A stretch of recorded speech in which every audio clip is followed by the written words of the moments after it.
You were down in Charleston last night using the word hoax when talking about Democrats. Somebody now is dead from this. Do you regret that kind of talk? No. Hoax referring to the action that they take to try and pin this on somebody because we've done such a good job.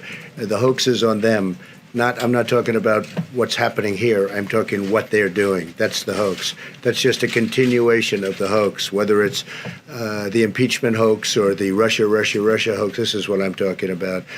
Certainly not referring to this. How could anybody refer to this? This is very serious stuff. You've heard of the terminology community spread.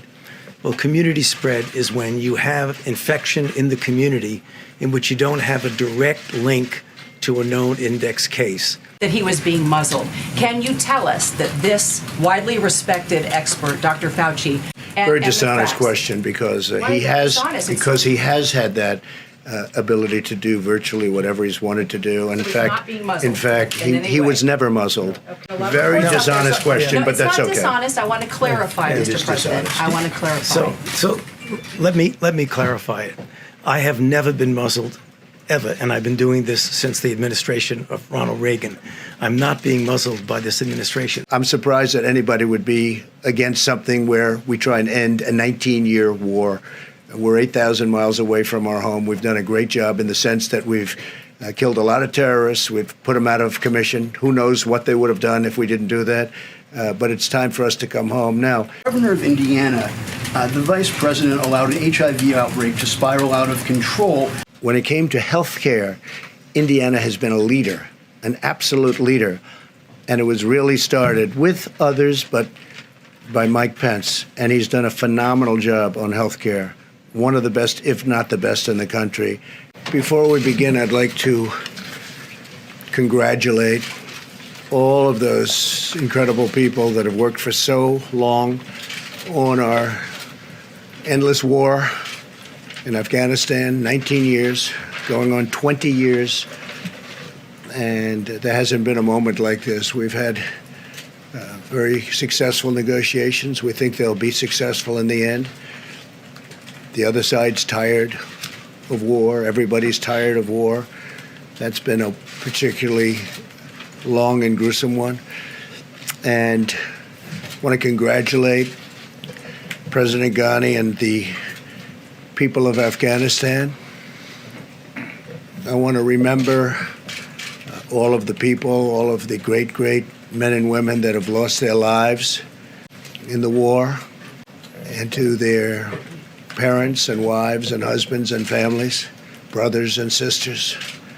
These are great people. Many lives over such a long period of time have been lost. I want to thank our wounded warriors, people that are still bearing pain and all of the problems that they've had to go through. And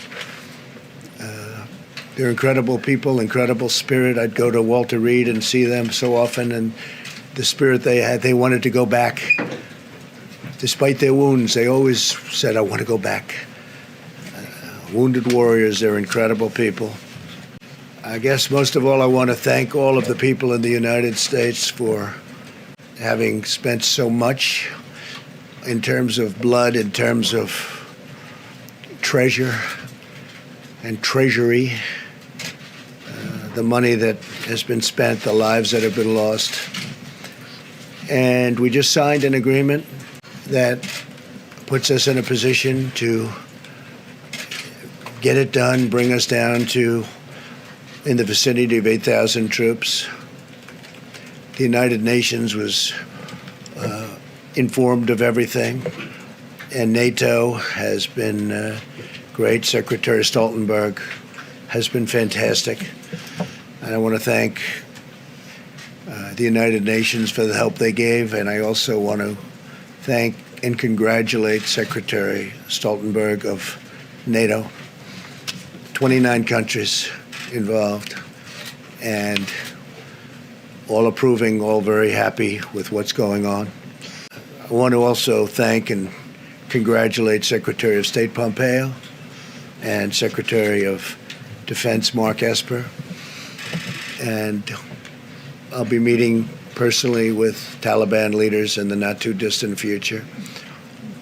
And we'll be very much hoping that they will be doing what they say they're going to be doing. They will be killing terrorists. They will be killing some very bad people. They will keep that fight going. We've had tremendous success in Afghanistan in the killing of terrorists, but it's time, after all these years, to go and to bring our people back home. We want to bring our people back home. And again, it's been a long journey in Afghanistan in particular. It's been a very long journey. It's been a hard journey for everybody. We're very largely a law enforcement group, and that's not what our soldiers are all about. They're fighters. They're the greatest fighters in the world. As you know, we've destroyed in Syria and Iraq 100% of the ISIS caliphate, 100%. We have thousands of prisoners. We've killed ISIS fighters by the thousands. And likewise in Afghanistan, but now it's time for somebody else to do that work, and that'll be the Taliban, and it could be surrounding countries. There are many countries that surround Afghanistan that can help. We're 8,000 miles away, so we'll be bringing it down to 8,000 to approximately 8,600 in that vicinity, and then we'll make our final decision some point in the fairly near future. But this was a very spirited agreement. There was a lot of talk. There was a lot of everything. They've been trying to get this for many years, and just it's time. So I just want to thank everybody. I want to congratulate everybody. I really believe the Taliban wants to do something to show that we're not all wasting time. If bad things happen, we'll go back. I let the people know we'll go back, and we'll go back so fast, and we'll go back with a force like nobody's ever seen. And I don't think that will be necessary. I hope it's not necessary.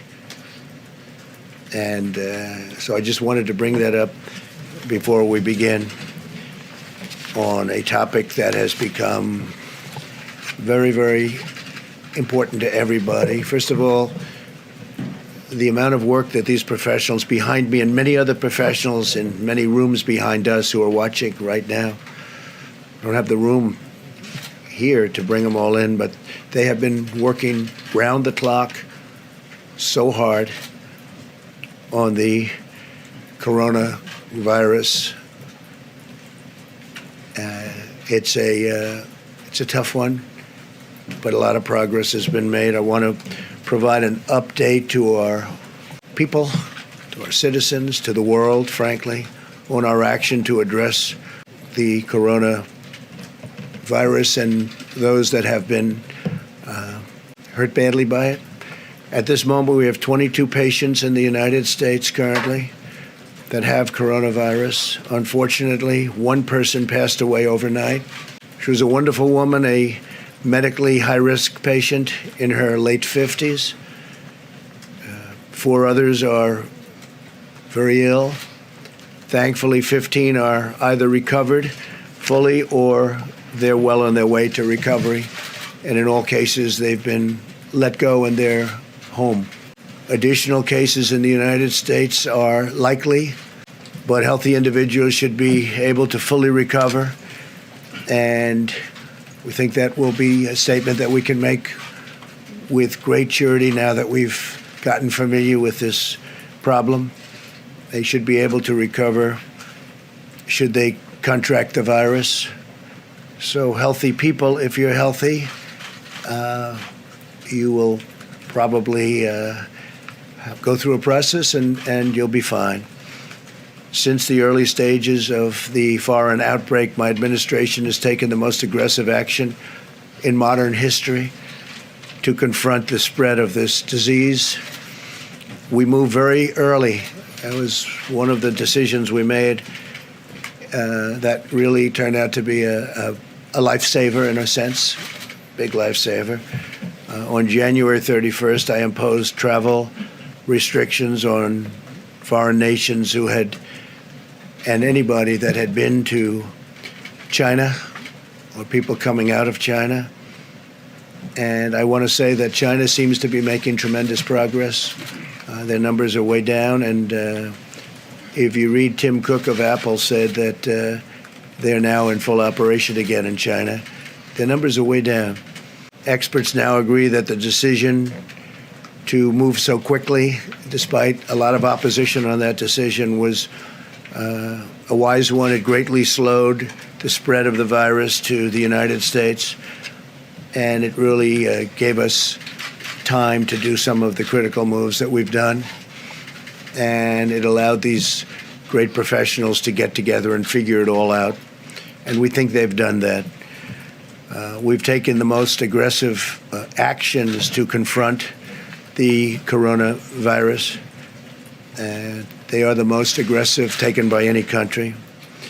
And we're the #1 travel destination anywhere in the world, yet we have far fewer cases of the disease than even countries with much less travel or a much smaller population. As an important part of our efforts, on Monday I'll be meeting with the largest pharmaceutical companies in the world, actually. They'll be coming to the White House, and we're talking about a vaccine and developing very quickly, and they've already started working on it, developing very rapidly a vaccine for the virus, to combat the virus. And we're having very good initial feedback. But these companies will be coming to the White House on Monday. Tremendous amounts of supplies are already on hand. We have 43 million masks, which is far more than anyone would have assumed we could have had so quickly. And a lot more are coming. Today, the White House Coronavirus Task Force, led by Vice President Mike Pence, they met for 2.5 hours. I spent a lot of that time with them also, and we came up with some ideas, recommendations, and frankly, some pretty strict edicts that we're going to be going by, and Mike's going to be discussing that. But we are really having a group of people that is so talented, and they're working round the clock. And for that reason, I really would wish that we could report exactly what's happened, how well we're doing under quite adverse circumstances. But we're doing really well, very, very professionally handled. Our country is prepared for any circumstance. We hope it's not going to be a major circumstance. It'll be a smaller circumstance. But whatever the circumstances, we're prepared. And I'd like to just ask and caution that the media, we would respectfully ask the media and politicians and everybody else involved not do anything to incite a panic, because there's no reason to panic at all. This is something that is being handled professionally. I also want to thank, by the way, governors and representatives of our various states, in some cases, some more than others, because they've really been working very hard in areas where we've seen indication of the virus. But I want to thank the governors and all of the representatives from all of our states, the rooms they've made available, the speed with which they've worked has really been incredible. So, again, thank you to everybody. I'm going to ask Mike Pence now to discuss a little bit about travel. And we have some restrictions on some travel from other countries that are having a hard time. And I want to thank everybody. We'll take some questions as soon as we're finished. Thank you very much. Let me begin, as the President did, by expressing our deepest condolences to the family of the woman in Washington State who's lost her life to the coronavirus. I want to assure that family that they're on the hearts of every American and those that are continuing to struggle. In some cases, in ICU units, can be assured of the prayers of millions of Americans. From the moment that this country learned of the spread of the coronavirus, President Donald Trump took decisive action, established the White House Coronavirus Task Force. And as the President just described, the President took unprecedented action to suspend all travel into the United States from China. It simply had never been done before by any previous administration. And it is among the reasons why the threat to Americans of coronavirus remains low, despite today's tragic news from Washington State. The task force met this morning and brought the President a range of options, and at his direction, we will be doing the following. First, the President authorized action today to add additional travel restrictions on Iran. We will be using Section 212F, banning travel from Iran. Iran is also already under a travel ban, but we are expanding existing travel restrictions to include any foreign national who has visited Iran within the last 14 days. In addition to moving Iran, we are going to increase to the highest level of advisory, which is level 4, advising Americans do not travel to specific regions in Italy and South Korea. Let me say again, the President today has authorized the State Department to increase the travel advisory for Americans to level 4. We are urging Americans to not travel to the areas in Italy and the areas in South Korea that are most affected by the coronavirus. The President's also directed the State Department to work with our allies in Italy and in South Korea to coordinate a screening, a medical screening, in their countries of any individuals that are coming in to the United States of America, and we look forward to working with them in a collaborative and a cooperative way. Now, with regard to the task force, I'm just a few days into this job, but I can tell you, having spent time with these extraordinary professionals that the President just alluded to, having spoken directly to more than a dozen governors, including Governor Jay Inslee this morning in Washington State, I think every American would be proud to know what I've heard about the work of HHS, the work of CDC, the work of all of our agencies. At the President's direction, this team has been working seamlessly with health officials at the state and local level. And I can assure the American public that we will continue to live out the President's admonition a few days ago that we're all in this together. And as we work with members of Congress, I've had the opportunity to speak with Republican and Democrat leadership in the Congress. We'll be working very closely on a supplemental funding bill to make sure that not only do all these agencies have the resources that they require, but we'll also make sure that state and local health officials have the resources and the reimbursement to take such actions that are necessary to protect the health of the American people. The President mentioned masks. This morning we talked a great deal about additional medical supplies. Let me be very clear, and I'm sure the physicians who are up here will reflect this as well. The average American does not need to go out and buy a mask, but this administration is going to always put first our patients first, and second, we're going to make sure and protect the health of our healthcare providers. As the President said, we have more than 40 million masks available today. We've contracted now with 3M to 35 million more masks per month will be produced, and we're also going to be working with other manufacturers. In addition to that, the Assistant Secretary for Preparedness and Response will be announcing today courses of action to increase the availability of masks, as well as prioritizing availability to high-risk healthcare workers, modifying guidance, and developing a whole-of-nations communications plan. The President wants us to be certain that our healthcare providers have the support they need to do their job and to do their job safely. With that, I'm going to yield the podium to the Secretary of Health and Human Services, and then we'll hear from some of our medical experts. But let me assure every American, at President Trump's direction, this is an all-hands-on-deck effort. And while the risks to Americans remain low, the President's actions today with regard to Iran, with regard to Italy and with South Korea, and with regard to making medical supplies more available, I hope gives evidence to the fact that at his direction, we're going to continue to lean into this effort and put the health and safety of the American people first. Mr. Secretary. Let me begin by, on behalf of all of the officials at HHS and our whole teams, expressing our sadness for the loss of this patient in the state of Washington. Any single death for us is a real tragedy, and our sympathy to her family and our solidarity with all those who are and will suffer from the novel coronavirus. From day one, this is what we predicted. This is what we expected. The risk to any average American is low from the novel coronavirus. The risk remains low thanks to the unprecedented actions President Trump has taken and the actions he's announcing today. That risk remains low. But this can change rapidly. We have always said from the first moment that we have spoken about this that we would see more cases. We are seeing more cases. We will see more cases.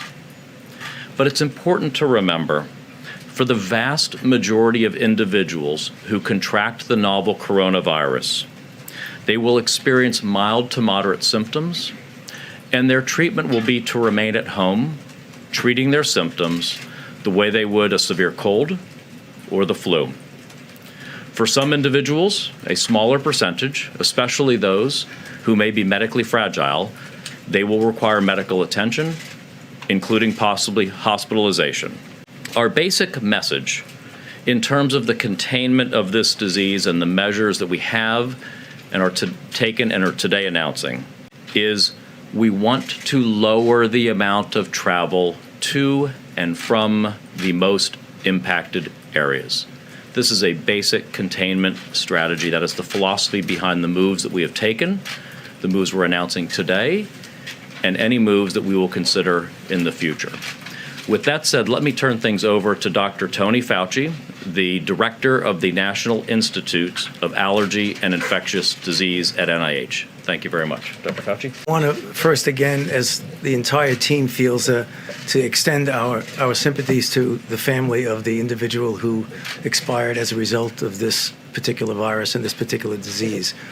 But I also want to underscore and emphasize the points that the Secretary made about what is evolving here. You've heard of the terminology community spread. Well, community spread is when you have infection in the community in which you don't have a direct link to a known index case. That really challenges us with something that we need to do and that we do very well. The state and local health authorities, in collaboration with the CDC, would need to identify, isolate, and contact trace. And that's what's going on right here in the country. With regard to the particular area that's involved now in Washington, the country as a whole, because we get asked that all the time, still remains at low risk. But when we say that, we want to underscore that this is an evolving situation. And in real time, we will keep you appraised of what is going on just the same way as that we are doing it today. So how do you address this new challenge? There's what we do from within and what we do from without.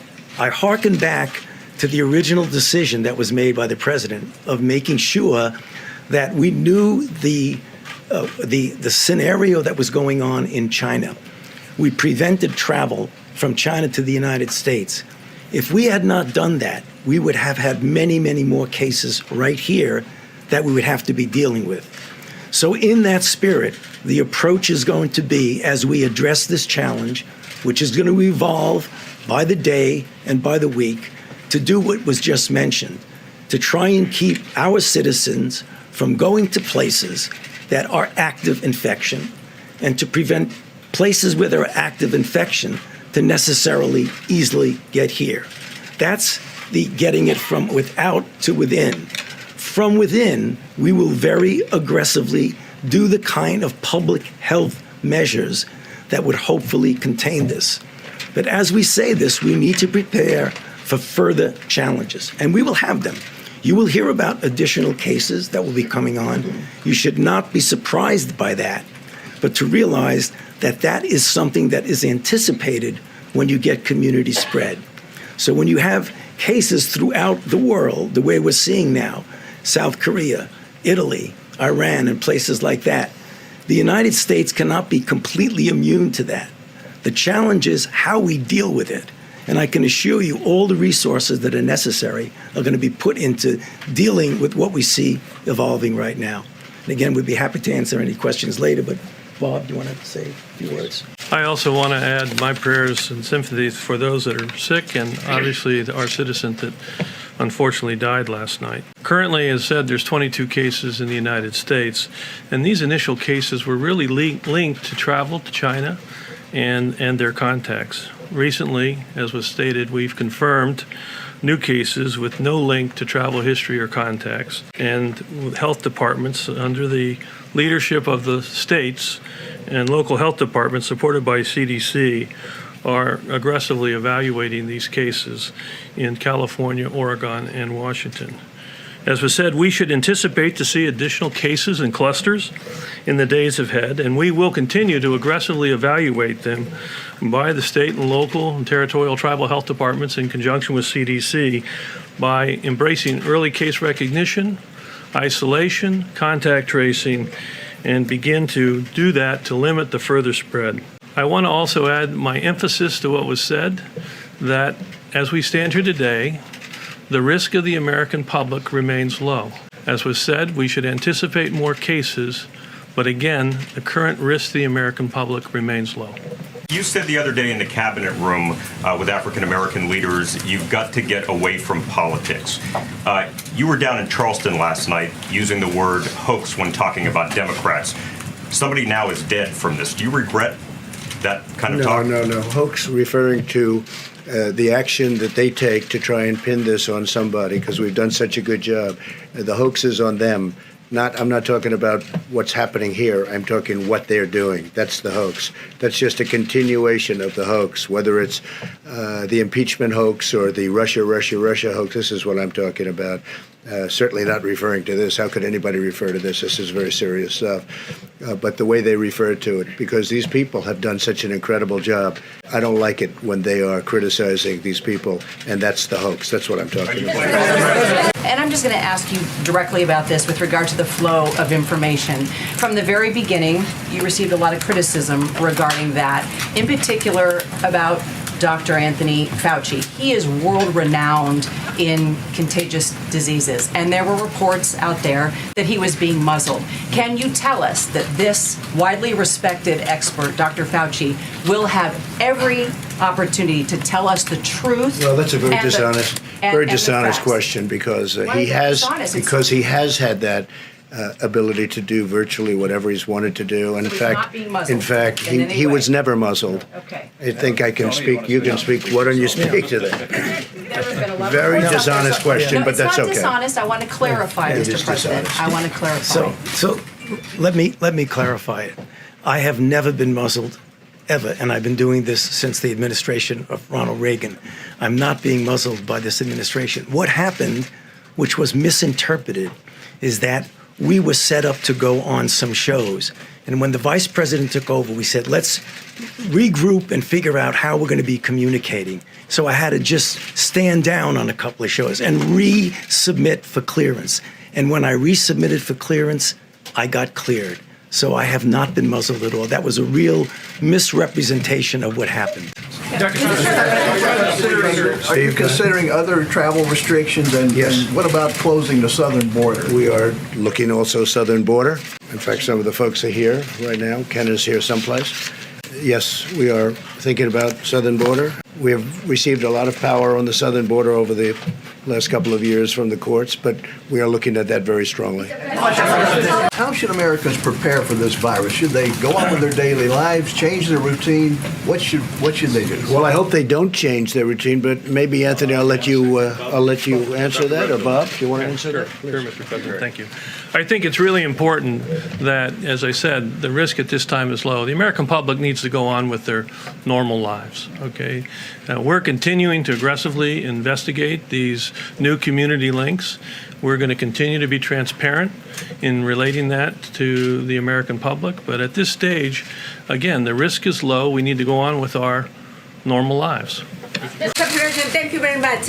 Increasing of the coronavirus in South Korea, And to warn about the U.S. troops in South Korea, and how did you control that traffic in the U.S.? Well, we care very much for the troops. We're in constant touch with the troops. We've been speaking to the general, as you probably know, 32,000 troops in South Korea. That's all working out fine. And we're in touch. We were in touch with the authorities in South Korea 2 years ago. What responsibility do you feel, as you're communicating about this, for the public to follow your directions and to take the prudent steps? And then when you did use the word hoax, couldn't that cause some people to not take the precautionary steps because they're linking what you're saying when you use the word hoax in the context of coronavirus? Okay, so again, the hoax was used with respect to Democrats and what they were saying. It was a hoax, what they were saying, and that was very clear if you'd read the words. And I think you know that, too. As far as what responsibility, my great responsibility, I think the biggest decision we made was going very early, and that was a decision made against a lot of people that thought we shouldn't do that. That's why we're at 22 instead of a much higher number. It would have been a much higher number. That was a big decision. It was a hard decision because it had never been done before anyway. I mean, not even early or late. It had never been made a decision like that. So that was big. And my next thing is really getting the best people. We're the best people in the world. They're standing behind me. These people are so talented. I've seen them in action now for a number of weeks, actually, but in particular for the last 4 or 5 days. I want to thank Mike Pence and everybody for the job they're doing. We have a great team. We have great people. And this too will end. Mr. President, you talked about people going about their routine. I did want to ask, though, with you and the Vice President, is the White House taking any extra precautions to make sure that you don't come in contact with the virus, either through your travel or with who you meet? Well, I think so. I mean, we lead a life. I get around. I was in South Carolina last night. We had a tremendous rally. I've been around. I think we're going to be in very good shape. You know, you're talking about 22 people right now in this whole very vast country. So I think we'll be in very good. A couple of questions for Dr. Fauci about Yes, some particulars about please. the virus. Dr. Fauci, what do you now understand about the morbidity? I mean, the Secretary refers to medically fragile people. Are you confident that if you're a relatively healthy young person, that this will not be fatal for you? Okay. So the number in our country currently is low. But when you look at the pattern, it seems to be following the experiences that others have had. It's never 100%. If you look at the totality of the cases that have been reported, particularly from China, about 75 to 80% of them would do really quite well. They would just sort of like a bad flu or a cold. You get anywhere from 15 to 20 somewhat percent who are going to go on to require advanced medical care, hospitalization, possibly intensive care. For the most part, the people who get in trouble and ultimately, tragically, would die from this are people who are elderly and or have underlying conditions, heart disease, chronic lung disease, diabetes, obesity because of the difficulty in breathing back and forth. However, every once in a while, you're going to see a one-off. You're going to see a 25-year-old person who looks otherwise well that's going to get seriously ill. But the vast majority of the people who get into trouble do have these underlying conditions. And that's why it confuses people, because they say, well, you just said that, and then there's a report of a 40-year-old physician from China who died. That's going to happen. That happens with influenza. Most of the time, influenza kills people who are advanced age and underlying conditions. But you hear in the media every once in a while, a college student would get infected and ultimately die. But the majority is in that risk group. And one more technical question. Yes. Have you determined whether there are any variants of this virus so that a person who may have gotten it and then gotten over it could get it again? No, there's no indication that that's going on at all. If this virus acts like other viruses, which I have no reason to believe it won't, once you've gotten infected and recovered, you're not going to get infected with the same virus.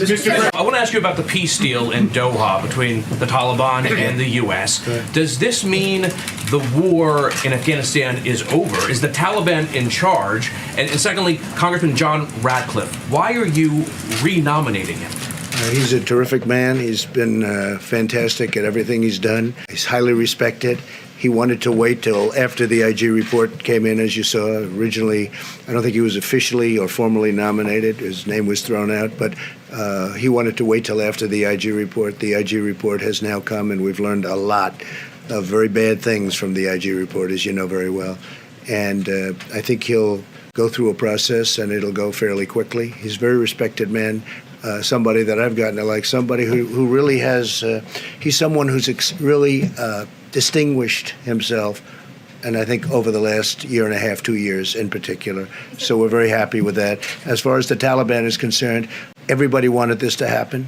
The Taliban wanted it to happen. President Ghani was very much involved in this, as you know, and he's now dealing with the Taliban. But we're talking about 19 years we've been there, 19 years, and other presidents have tried to do this. The Taliban has given a pledge, and a very strong pledge, and we'll see how that all works out. We hope it's going to work out very well.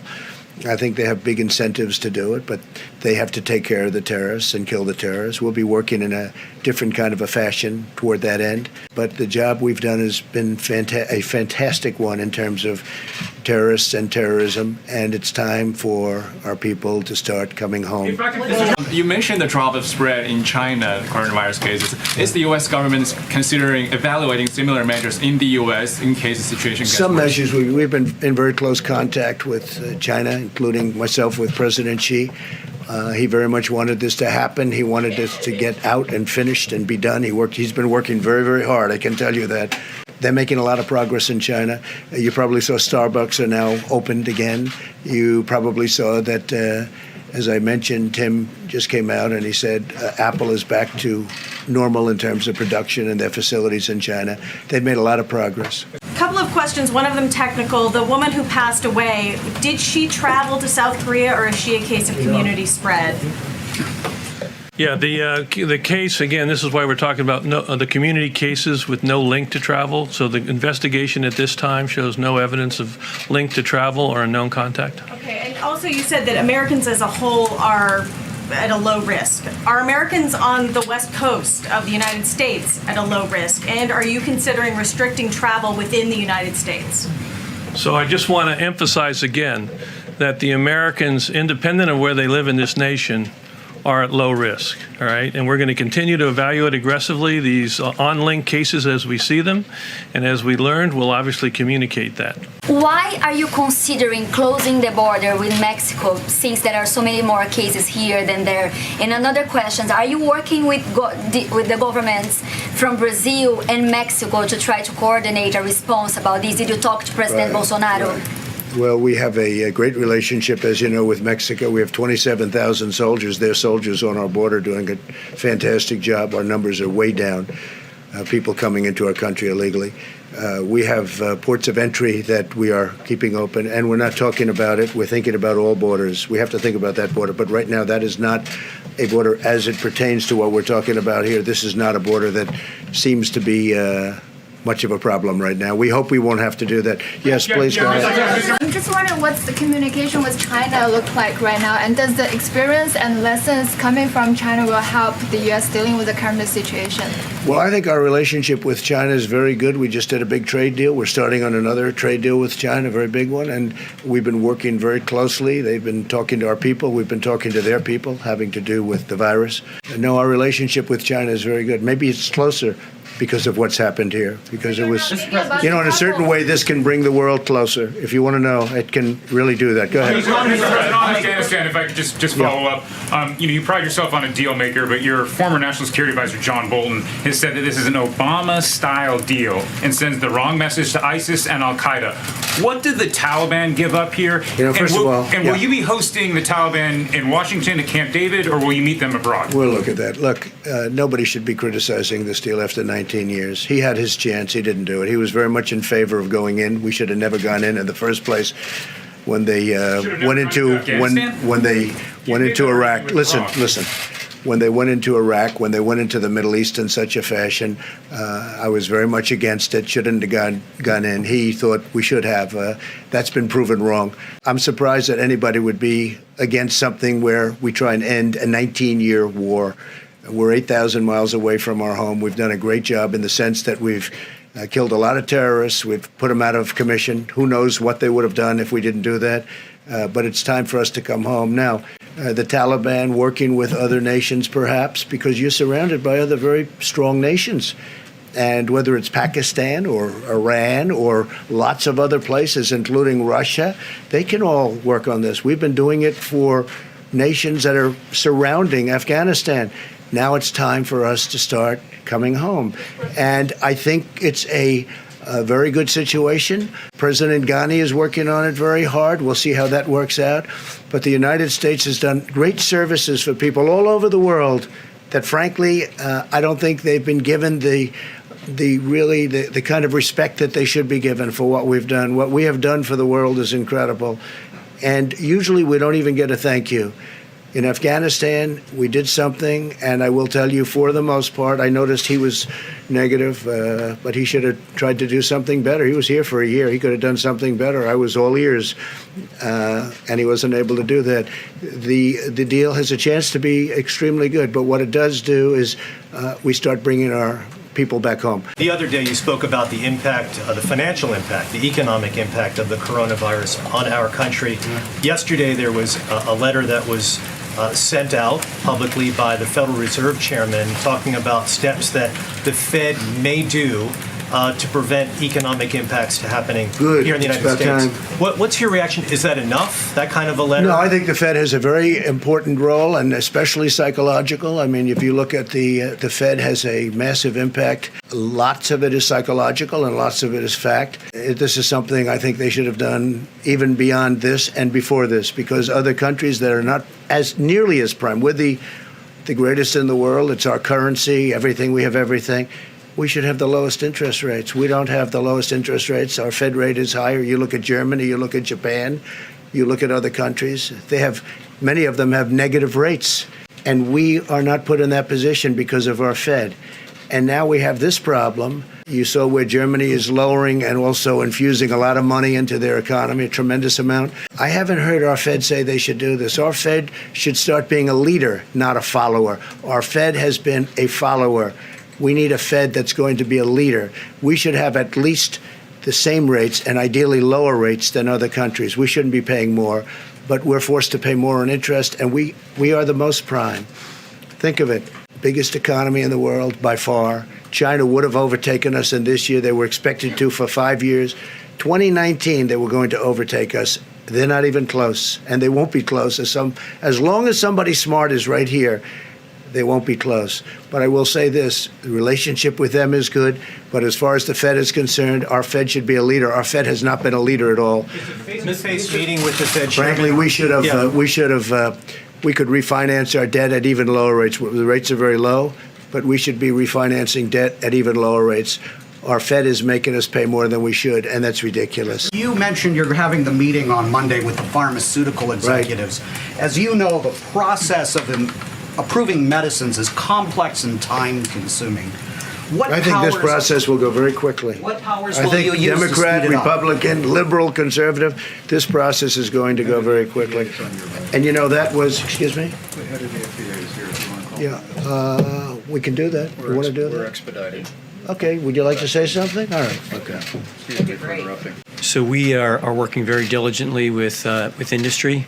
We're using our authorities in an expedited fashion to help with the development of therapeutics, particularly around the coronavirus. As you probably know, we issued a policy this morning that allows us to have a lot of flexibility around the development of diagnostic tests. Our colleagues at the CDC have done a great job to have an increase in those tests, and we expect this policy to have a significant impact on that as well. By the way, the meeting with the pharmaceutical companies was actually set up before over drug pricing because we want prices to go way down. But it turns out to be a very convenient meeting as it pertains to the vaccine. So you'll talk about both? Talk about both. Thank you, Mr. President. You put the Vice President in charge of coronavirus coordination across the government. When he was governor of Indiana, the Vice President allowed an HIV outbreak to spiral out of control because he did not heed the advice of his public health professional advisors who said that a needle exchange was necessary at the beginning of the outbreak.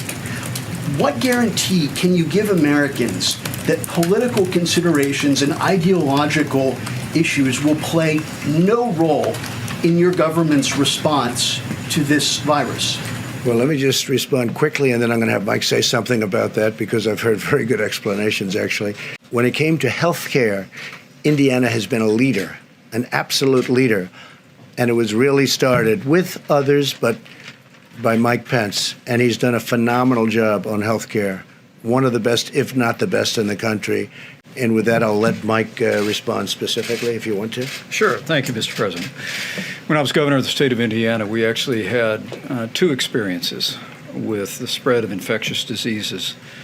The first was in 2014 when Indiana was where the very first MERS case in the United States arrived. Obviously an infectious disease much more deadly than the coronavirus that we're dealing with today.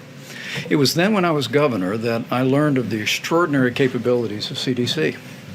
I worked with my health officials in the state of Indiana, worked with federal officials, and maybe most importantly, learned the invaluable role that local health officials play in dealing with the spread of infectious disease.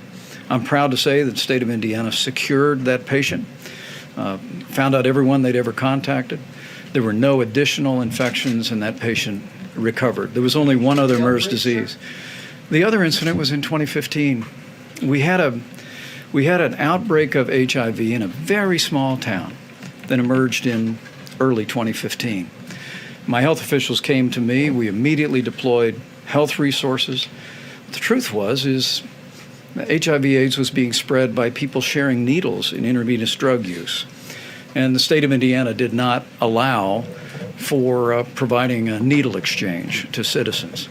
But the CDC came in and made a recommendation, and I declared a public health emergency and made for 30 days a needle exchange available in the state of Indiana. And I'm proud to say that every one of those patients was treated. We ended the spread of the HIV/AIDS virus in that community. But again, as I've said before, I think, as the President and I have discussed, I think my experience as a governor dealing with two different infectious diseases and seeing the vital role that local healthcare providers play, that federal officials play, it has really informed me. It's one of the reasons why I've been spending a lot of time talking to governors. I met yesterday with state health officials and the governor in Florida, and I'm proud of the work that we did in the state of Indiana, and I hope to continue to bring all of the best minds together to deal with this issue. It's a great answer, and he's doing a great job. Go ahead. He's doing a great job. Great answer. Thank you. 2 days ago, 36 Turkish soldiers were killed in Idlib, Syria. And today, Turkish foreign... When was that? When? 2 days ago. Okay.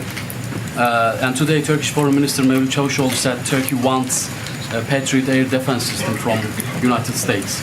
Are you in talk with Turkish government regarding We're this speaking topic? to President Erdogan a lot, and we are talking to him about exactly what you're referring to. Are you able to do anything from a policy or reassurance standpoint to try to deal with The markets jitters will in all the come back. markets? The markets are very strong. The consumer is unbelievably strong. The companies are very strong.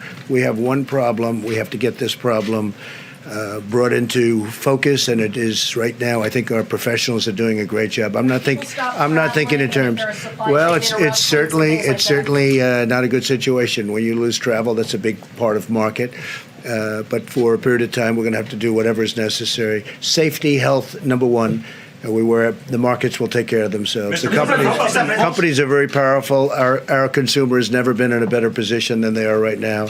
Larry Kudlow was telling me before that the numbers, I said, don't even bring it up. What difference? But that the numbers are very strong. He's got numbers from Friday, very strong. You see the numbers. But our focus is on exactly this. It's not on that. That will take care of itself. Are you considering any tax breaks to help ease the pain? I think the big thing we're looking for is the Fed to do its job. If the Fed does its job, that's what we are really looking for. Prior to this, as you know, we announced that we're going to be at the end of the year. Toward the end of the year, we're going to be announcing a middle income tax cut. In order to get that through, I don't think the Democrats are going to be approving any tax cuts because they like to raise taxes instead of lower taxes. But we'll be, in the not too distant future, announcing a very major middle income tax cut. Okay. People started to buy hand sanitizer and food supplies and also medical supplies to prepare. And there are news about some of the items are out of stock. Do you think they should get prepared and also... I think it's always good to be prepared. I think it's always good. But we are super prepared. when you hear 43 million masks as an example. All right, we'll do one more. Go ahead, the gentleman. Thank you very much. It has been reported yesterday that you are willing at this point to meet with leaders of Russia, China, the UK, and France to discuss arms control issues, among other things. They all want to discuss arms control, and that's a wise thing. We're spending now over $20 billion on nuclear and on the super speed missiles and many other things. And they have come to me and they all want to now discuss arms control. And that includes China and that includes Russia. And I think it's very smart of them to want to do it. And I think it's very smart of us to want to do it. And we will be discussing that in New York. One final question. Go ahead. Washington State. please. Do you anticipate troops will be returning? You said, how soon do you see them returning in this U.S.-Taliban agreement?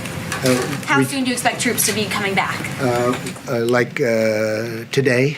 Okay? Today, they'll start immediately. So, ladies and gentlemen, we'll be doing this quite often. We're going to keep you abreast of all of the facts. And again, I want to thank the professionals. They are great professionals. I've gotten to really know them and see them under very interesting and tough and trying conditions.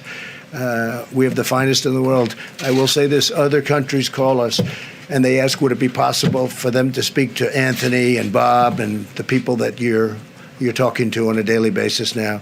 So we're going to be very transparent. We'll be meeting you probably tomorrow, the next day. We'll keep you abreast. Thank you very much.